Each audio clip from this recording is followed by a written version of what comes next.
আমার ভাইরা মা বোনেরা আমার এমন একজন গরিবী মানুষ দিন খাটে দিন চলে সংসার বাবা এমন কি ভ্যান চালিয়ে চালিয়ে যায় কিছু রোজগার হয় সেটাই নিয়ে তার বাড়িতে আপন সংসার চলে এমন সমাজে চট করে একদিন তার মেয়ে ছোট্ট বাবা ওই মেয়েটি তার আব্বার কাছে গিয়ে বড় আবদার করলো বলে বেটি এমন কি কথা বলবে বলো বলে আব্বা গো তোমার নিকটে আমি একটা বড় আশা করে এসেছি তার আব্বা মেয়েটিকে ধরে বলল বেটি রে এমন কি কথা বলবে বলো বলে আব্বা গো পাশে আমাদের মসজিদ ও মাদ্রাসায় আছে আব্বা তুমি আমাকে কিছু অর্থ টাকা দাও আমি ওই টাকা নিয়ে কোরআন কিনে আমি মসজিদে পড়তে যাব জোরে বলুন সুবহানাল্লাহ এখানেও দেখবেন মাদ্রাসাতে বা মসজিদে যদি ছেলে মেয়েরা পড়ে একমাত্র গরিব ঘরের বাচ্চারাই বেশি পড়ে যাদের টাকা পয়সা সামর্থ্য আল্লাহ দিয়েছে তাদের ছেলে মেয়েকে মসজিদে মাদ্রাসায় পাঠায় নাই ওই মেয়েটি যখন বড় আবদার করলো ওই সমাজে তার আব্বা বলল বেটি রে চলে যাও আমি যা রোজগার করব সেটা তোমার কাছে আমি পৌঁছে দিব আপন বাচ্চা চলে গেল বাপ তার আপন চলে গেল সারা দিন ধান চালিয়ে মাত্র 100 টাকা তার রোজগার হলো কয় টাকা 100 টাকা আর আজ আমাদের দিনে যদি 300 400 500 যদি ইনকাম না হয় তাহলে কিন্তু আমাদের মন ভরে না ভরে না সঙ্গে সঙ্গে তার আব্বা বাড়িতে আসার পর মেয়েটি বলছে আব্বা টাকা দাও 100 টাকা বের করে বলছে বেটি তোমাকে কোরআন কেনার মতো সামর্থ্য আমি মাত্র দিতে পারলাম না 100 টাকাই পারলাম বলছে বেটি যাও আজকের দিন এটা রাখো আগামী কালকে আমি যা ইনকাম করব তোমাকে নিয়ে এসে দিব তুমি কোরআন কিনে মসজিদে পড়তে যাবে জোরে বলো সুবহানাল্লাহ আজ মানুষ আমরা মসজিদ মাদ্রাসায় দিতে আমাদের খুব কণ্ঠিত দান যদি করা হয় এখন দান কখনো নষ্ট হয় না পুড়ে না আগুনে কোনো কিছুতেই হয় না সেই লোকটা দ্বিতীয় দিনে যাওয়ার পর একটা টাকা পয়সাওয়ালা ধনীওয়ালার কাছে গিয়ে বলতেছে আমার মেয়ের এই ঘটনা তখনই সেই টাকাওয়ালাটা বলতে যে তোদের অভ্যাসটাই হচ্ছে এইরকম তোরা মিথ্যা মিথ্যা কথা বলে আমাদের কাছ থেকে টাকা নিয়ে তোদের সংসারটা তোরা চালিয়েছিস এ টাকা দেওয়া হবে না লোকটা কাঁদতে কাঁদতে আরেকটা বাড়িতে গেল সেই লোকটাও যখন এই কথা বলল আপন সে মায়ুস হয়ে গেল যাবে কোথায় কার কাছে যাবে সারা দিন বাপজিরা ভাইরা আমার মা বোনেরা আমার কোথাও টাকা পেল না এদিকে তার মেয়েটি বাড়ির ভিতরে একবার যায় বাইরে একবার যায় আব্বা কতক্ষণে আসবে আমাকে টাকা দিবে আমি কোরআন কিনে মসজিদে মৌলভীর কাছে পড়তে যাব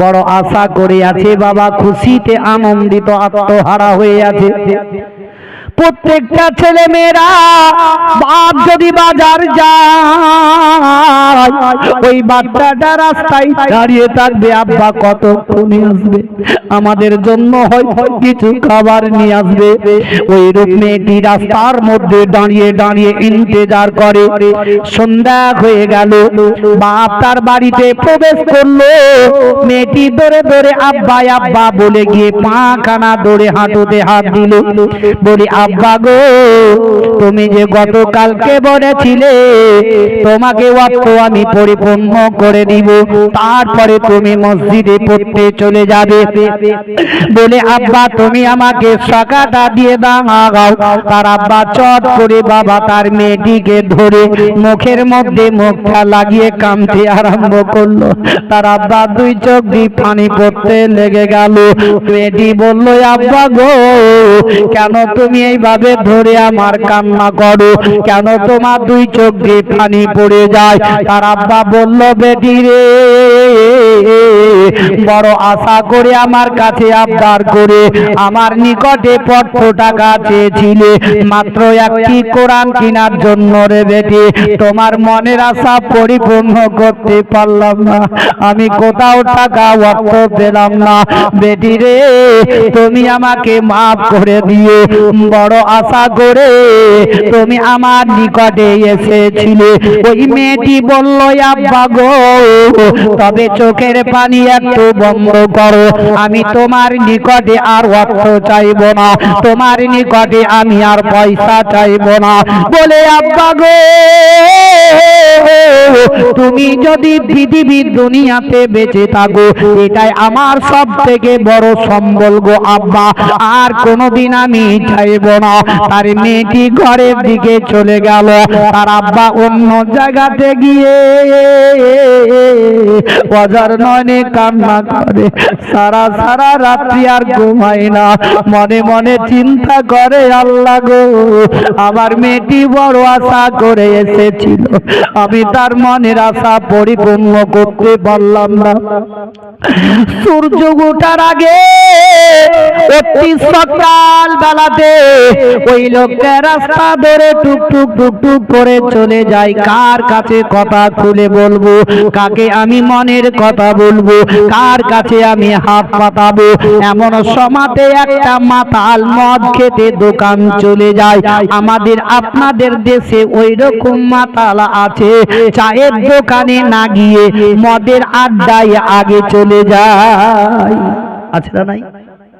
চায়ের দোকানে চা না খেয়ে মদ খায়।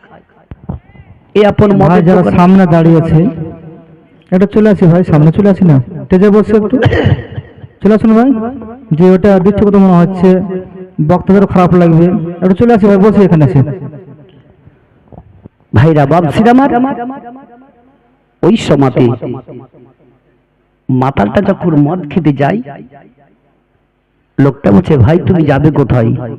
বলে, তুমি তো জানোই আমি যাচ্ছি কোথায়, মদের আড্ডায়। ওই সমাধি ওই মাতালকে বাপজিরা আমার তার মনের কথা সম্পূর্ণ সব খুলে বলে দিল। মাতালের দিলে একটু দয়া হয়ে গেল। জোরে বলুন সুবহানাল্লাহ। জোরে বলবে না? মাতালেদের দেখবে হয় দয়া হয় না? কত কত মাতাল যদি রাস্তা দিয়ে যায়, আপনি যদি ভাই আমার বাড়িতে সকাল থেকে এত কোন সময় হয়ে গেল, কিছু খাবার টাবার হয়নি, বাচ্চা গেলে খাবারের খাচ্ছে, কিছু থাকে তো দিস, 50 টাকাও যদি থাকে তো বের করে দিবে। এমন এমন মাতাল আছে, চায়ের দোকানে যদি মাতালের কাছে পড়ে যান, ও যদি বলে ভাই চা খাওয়াবি না, তো যদি চা খাওয়াতে খাওয়াতে বুঝলে 50, 100, 200 যদি চলে যেত, কোনো চিন্তা করে না, মানে নিশার টানে খা, যত পারবি খা, বলে না? এহারো ও মাতাল আপন তার দয়া হয়ে গেল, সঙ্গে সঙ্গে 200 টাকা তাকে আপন দিল, বলে যাও তোমার মেয়েকে দিয়ে দাও, যাতে কোরআন কিনে মসজিদে পড়তে চলে যায়। জোরে বলো সুবহানাল্লাহ। ও ভাইরা বাপজিরা মা বোনেরা আমার, 200 টাকা নেওয়ার পরে আপন টুকটুক করে বাড়ি চলে গেল। বাড়ি যাওয়ার পরে তার মেয়েটিকে চিৎকার করে আওয়াজ দিয়ে আপন ডেকে নিল। বললে, বেটি রে, চোখের পানি একবার বন্ধ করো, এ নাও তুমি আরো 200 টাকা নিয়ে নাও, তুমি কোরআন কিনে তুমি মসজিদে পড়তে চলে যাও। তবে বেটি রে, একটা কথা শুনে নাও, যে 200 টাকা দিল এমন কোন ব্যক্তি নয়, উনি হচ্ছে একটা মাতাল মদখোর, যে 24 ঘন্টা মদ খেতে থাকে। তবে বেটি রে, এখন কোরআন কিনার পরে ওই কোরআন শরীফ পড়ে আল্লাহর কাছে একটু দোয়া করবে, আল্লাহ যাতে তার মনটাকে পরিবর্তন করে দেয়, এখন যাতে মনটাকে পরিবর্তন করে দেয়, এই দোয়া করতেছিল। এমনকি সেই মাতালটার কয়েকদিন পরে যখন ইন্তেকাল হয়ে গেল, সুবহানাল্লাহ, এদিন আপনাদের বক্তা চলে আসছেন, নারে তাকবীর, নারে তাকবীর, নারে রিসালাত। এবার যারা রাস্তাঘাটে ঘোরাঘুরি করছেন ভাই, আর ঘোরাঘুরি না করে দূরে না থেকে কাছে একটু সেটে সেটে বসে যান। দেখেন চলে দিন যখন এই কথা বলে দিলেন, সঙ্গে সঙ্গে বুঝি আপন ডাঙ্গা দেওয়ার জন্য বলে দেওয়া হলো। সমস্ত মদিনার লোকেরা ওই জায়গাতে একত্র হয়ে গেল। এক রাস্তা দিয়ে ঢোকে, অর্থ দেয়, দ্বিতীয় রাস্তা দিয়ে বের করে দেয়। আর তো প্রত্যেকের চেহারাটা মিলাই, কিন্তু কাউরি চেহারার সঙ্গে চেহারা মিলে না। সমস্ত মদিনার লোক ডাকা হয়ে গেল, কেউ আর বাকি থাকলো না। বাদশাহ নুরউদ্দিন বলতেছে, উজির, তবে এখানো যে দুইজনার চেহারা দেখিয়েছিল ওই চেহারা তো আজ এখনো মিলল না, মদিনার লোক তো শেষ হয়ে গেল। উজির বলল, হুজুর গো, তবে এটাও তো হতে পারে হয়তো ভয়ে ভক্তিতে তারা কোথাও লুকিয়ে আছে। ভয় আছে না? বলে হুজুর তাহলে পুলিশ পাহারা লাগিয়ে দেন প্রত্যেকটা বাড়িতে বাড়িতে। পুলিশ পাঠিয়ে দেওয়া হলো। খোঁজ নিতে নিতে নিতে নিতে নিতে দেখলো মদিনার ভাই একটা তাম্বু তৈরি করা আছে।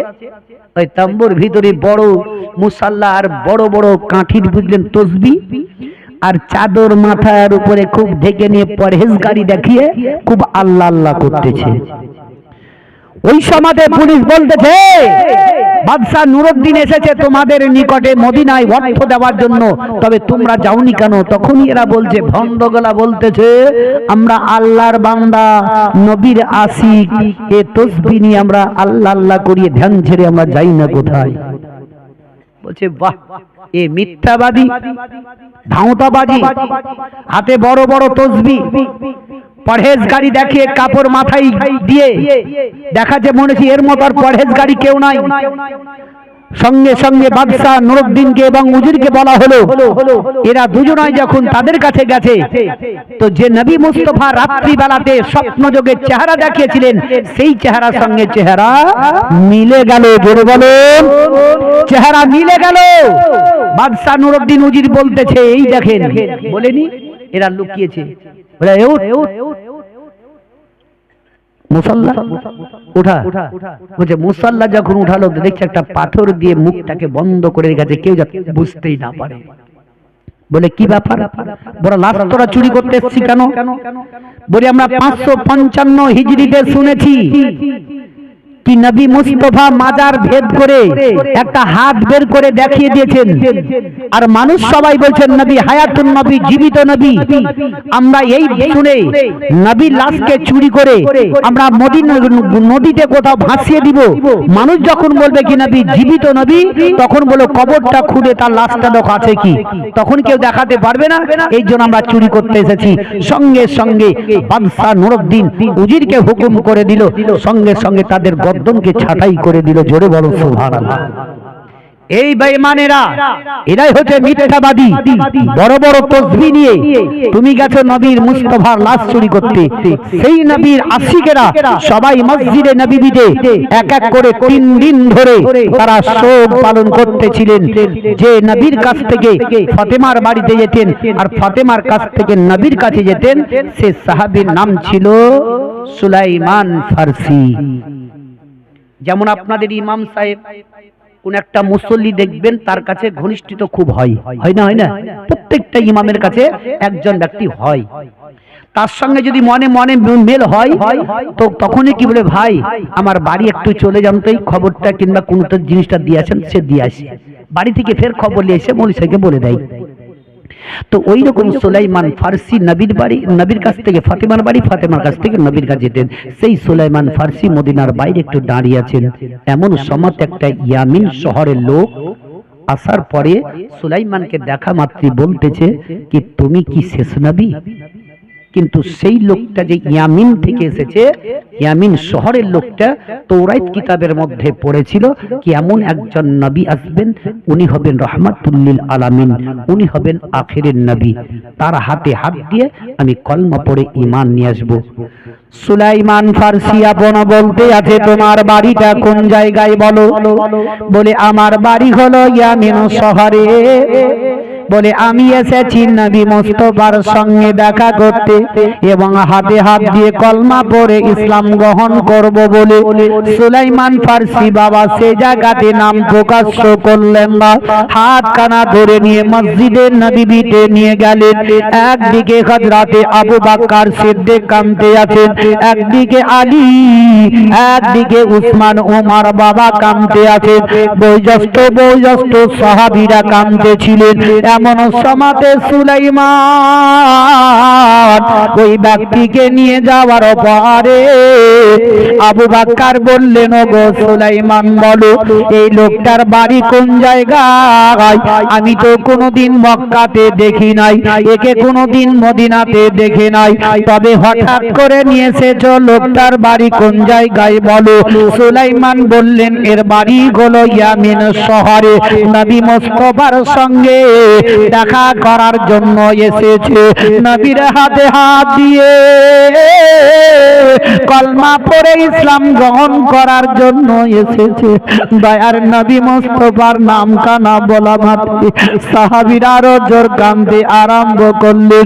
আবু বকর সিদ্দিক বললেন, ওগো সুলাইমান, যেই নবী মুস্তাফাকে আমরা 3 দিন থেকে শোক পালন করতে করতে আমরা আস্তে আস্তে বলতেছিলাম, তবে নবীর নাম কানা বলে আরো উত্তেজনা করে দিলে, তবে সুলাইমান, ও সুলাইমান শোনো, এখনো বিশ্বের নবী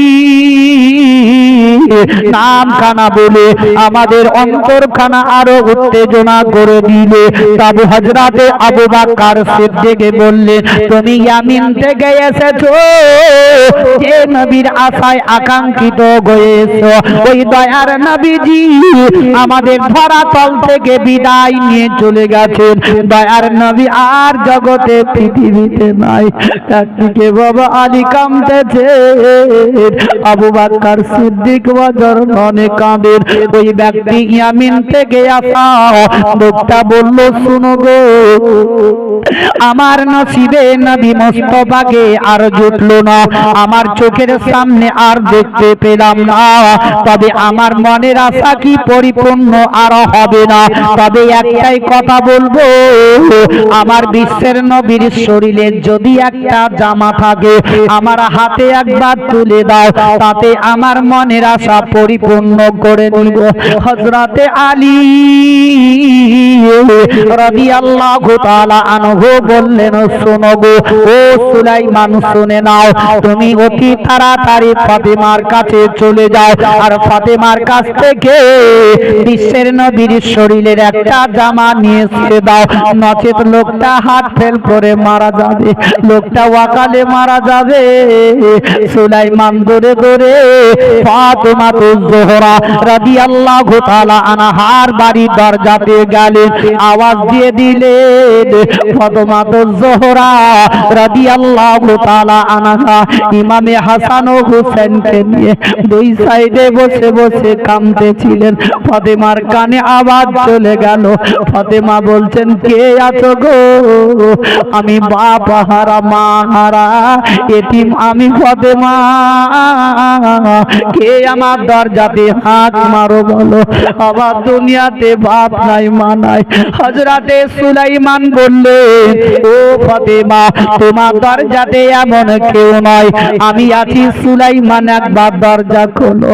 হযরতে ফাতেমাতুজ জোহরা রাদিয়াল্লাহু তাআলা আনহা সুলাইমানের আওয়াজ পাওয়ার পরে সঙ্গে সঙ্গে যেমন দরজাটা খুললেন, দেখছেন তো সুলাইমানের দুই চোখ দিয়ে পানি পড়তেছিল, অঝর নয়নে কান্না করেন। ফাতেমাতুজ জোহরা বললেন, ওগো সুলাইমান, কেন তুমি আমার দরজাতে দাঁড়িয়ে দাঁড়িয়ে কান্না করো বলো, তোমার দুই চোখ দিয়ে কেন পানি পড়ে যায়?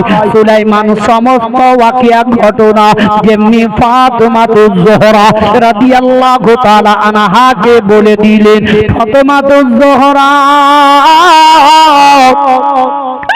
আব্বা আব্বা বলে দয়ার নবী মুস্তাফার দিকে লক্ষ্য করে ফাতেমা আরো জোর কাঁদতে লাগলেন।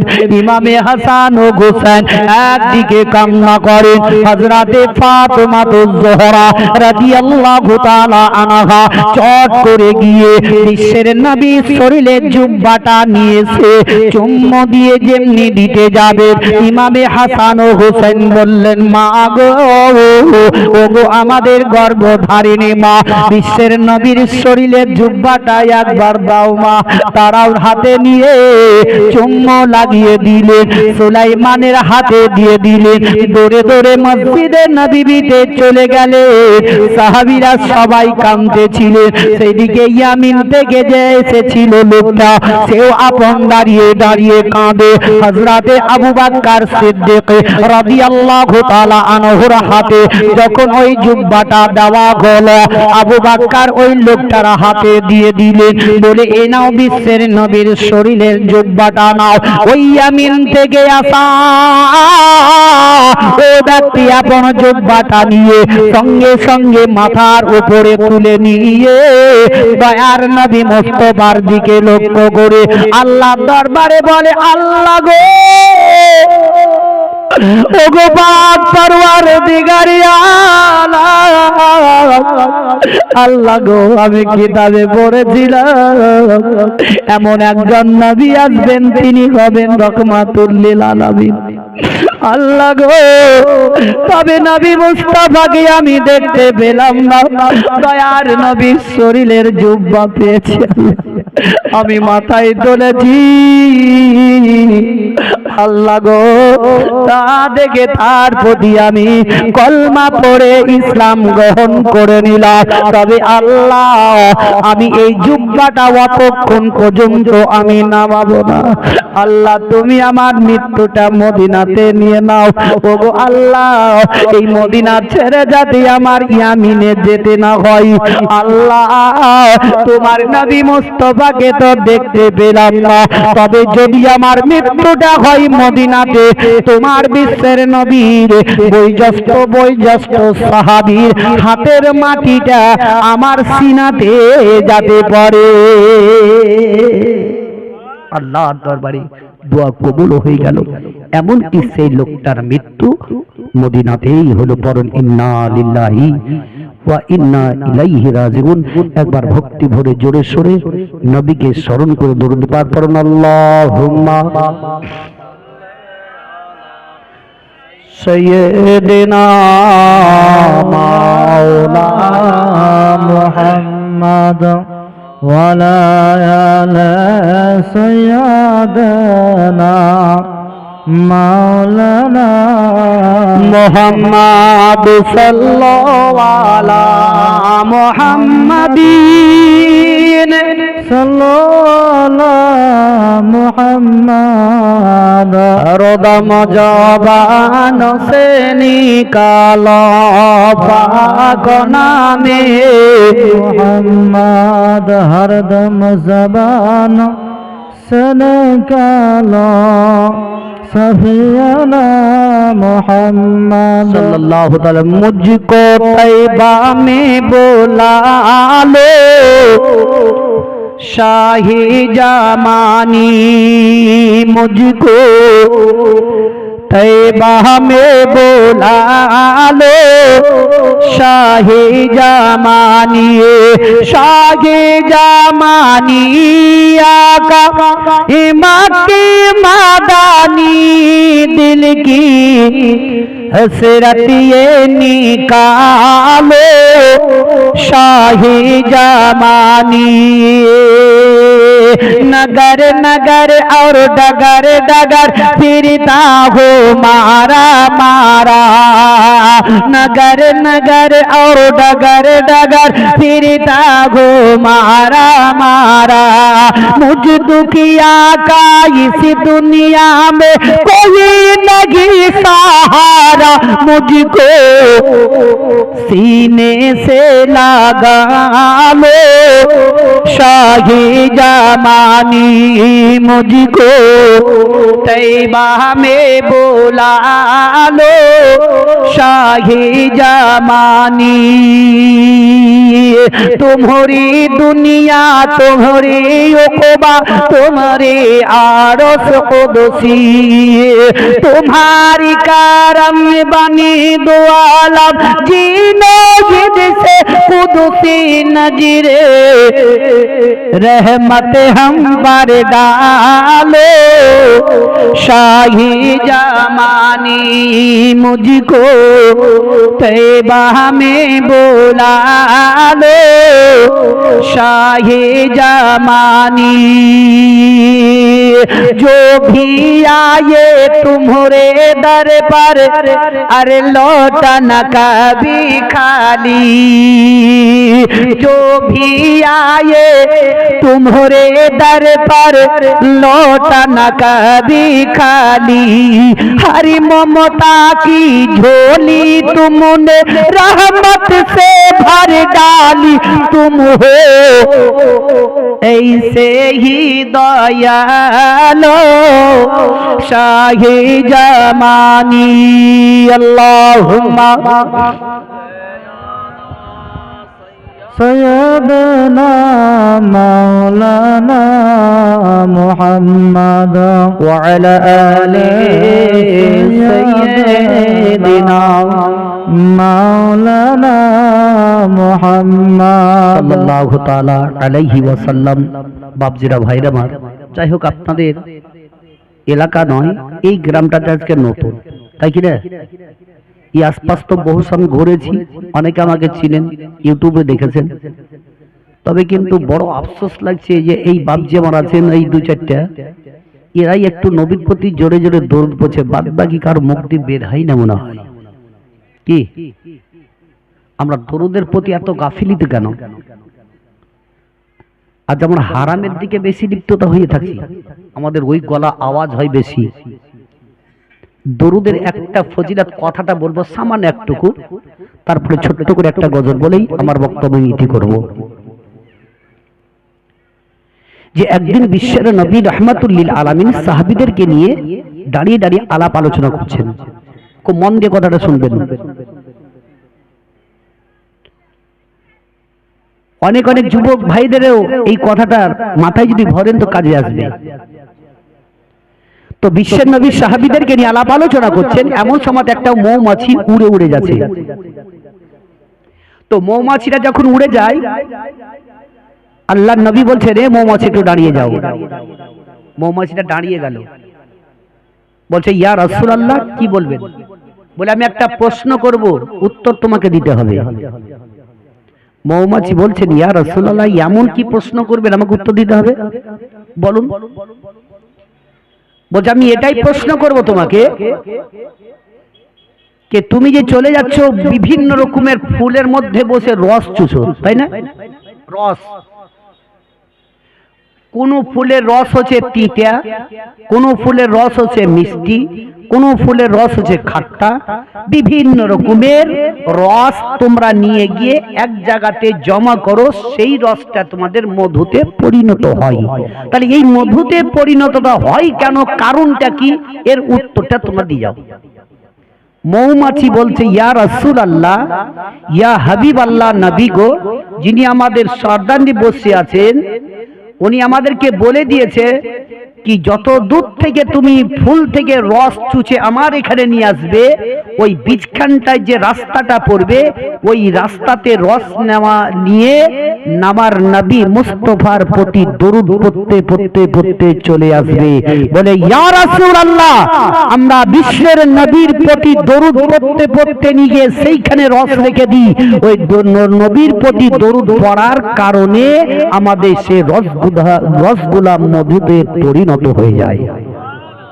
তাহলে রস, তারা বিভিন্ন রকমের ফুল থেকে রস নিয়ে গিয়ে নবীর প্রতি দরুদ পড়াতে ওই মধু এমন মিষ্টি মধু হয়ে যায় সে রসগুলা। তাহলে আজ আমরা মুসলমান সেই নবীর উম্মত হয়ে আমরা নবীর প্রতি আমরা অত গাফিলতি কেন, আর আমরা কেনই বা এভাবে আমরা বলতেই থাকি?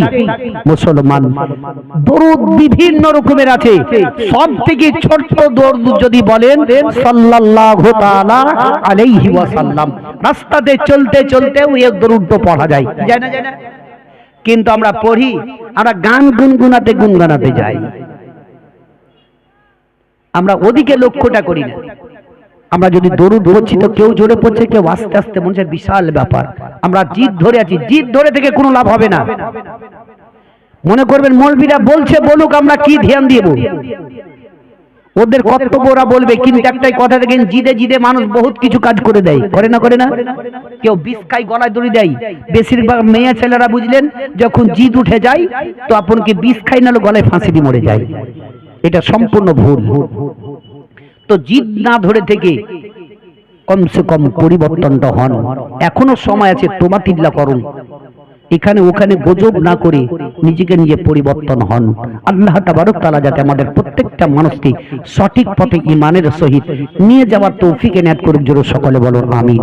আমি পড়েছি ছোট্ট ছোট্ট করে মুহাম্মদ রাসূলুল্লাহ সাল্লাল্লাহু তাআলা আলাইহি ওয়াসাল্লাম, মুহাম্মদ আল্লাহর প্রিয় রাসূল। দ্বিতীয়াত পড়েছি আম্মা সাইলা ফালা তানহার, তোমার নিকটে যদি কোনো সাইল আসে তারে কখনো খালি ফিরাবে না। যে কোনো মানুষ আসুক, আমরা ভিখারি আসুক, তারে কখনো খালি ফিরায় না, যেটাই পারবে সেটাই দিয়ে দিবে। ছোট্ট শায়ের বলে, এই জায়গায় আইসা দেখি জলসার জায়গায়, আর কত শত লোক বসে আছে নবীর আশায়, পাগল কইরাছে মোদের মদিনা ওয়ালা, পাগল কইরাছে মোদের মদিনা ওয়ালা। এই জায়গায় আইসা দেখি ওই জলসার জায়গায়, আর কত শত লোক বসে আছে নবীর আশায়, পাগল কইরাছে মোদের মদিনা ওয়ালা, পাগল কইরাছে মোদের মদিনা ওয়ালা।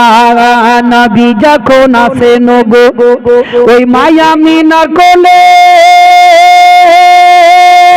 শত শত ফারিস্তারা দরুদ সালাম পড়ে, পাগল কইরাছে মোদের মদিনা ওয়ালা, পাগল কইরাছে মোদের মদিনা ওয়ালা। এই জায়গায় আইসা দেখি ওই জলসার জায়গায়, কত শত লোক বসে আছে নবীর আশায়, পাগল কইরাছে মোদের মদিনা ওয়ালা, পাগল কইরাছে মোদের মদিনা ওয়ালা। মায়া মিনা বসে কামবে ওই ছেলে কোলে করিয়া, বাড়ি বাড়ি চেয়ে দেখে মুখের দিকে তাকায়া, পাগল কইরাছে মোদের মদিনা ওয়ালা, পাগল কইরাছে মোদের মদিনা ওয়ালা। আল্লাহুম্মা সাইয়্যিদানা মাওলানা মুহাম্মদ,